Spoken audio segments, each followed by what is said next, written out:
bahwa setiap keturunan Nabi yang hidup pada hari ini pasti ada, yaitu unsur kesamaan DNA dengan DNA Nabi. Tidak boleh secara syariat ya berpatokan kepada basmah wirathiyah tes DNA untuk menafikan nasab, nggak boleh, haram secara syariat.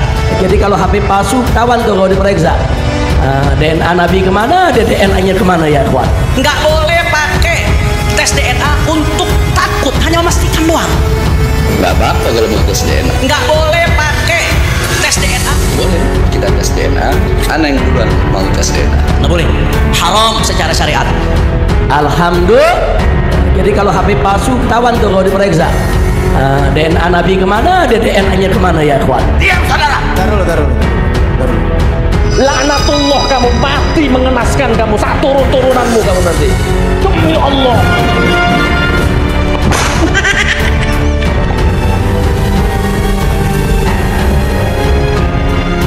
Buya Qurtubi, Humayun, dan Wafi telah sama-sama berkomitmen untuk menyajikan sebuah hujjah ilmiah dalam mengkritik tesis Kiai Imam.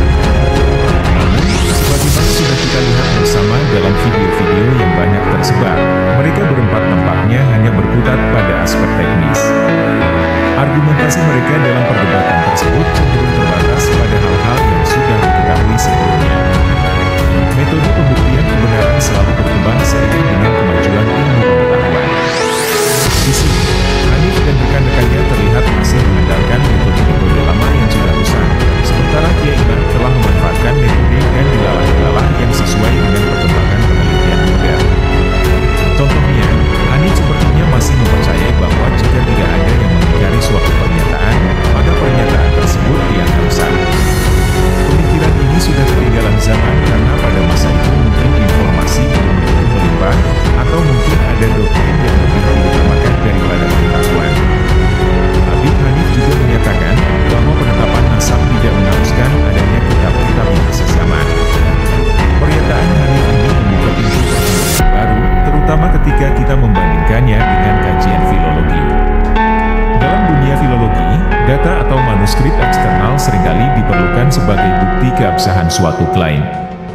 Tanpa bukti ini, sebuah klaim sulit untuk dinyatakan kebenarannya.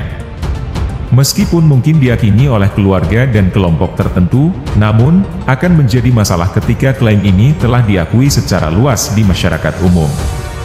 Zaman telah berubah, dan pembuktian kebenaran harus mengikuti kemajuan ilmu pengetahuan daripada mengandalkan doktrin lama. Sebagai contoh kemajuan, salah satu cara pembuktian kebenaran berdasarkan ilmu pengetahuan adalah melalui komparasi filologi dan uji DNA. Jika kita yakin bahwa pewarisan keturunan Nabi perlu dipastikan, maka penggunaan keduanya adalah hal yang wajar untuk dilakukan. Jika uji DNA atau tes genetik memiliki fungsi mengungkap informasi asal-usul keluarga dan menentukan jejak leluhur seseorang, maka kajian filologi akan mengungkap informasi keberadaan Ubaidillah apakah benar sebagai sosok yang terlibat dalam sejarah.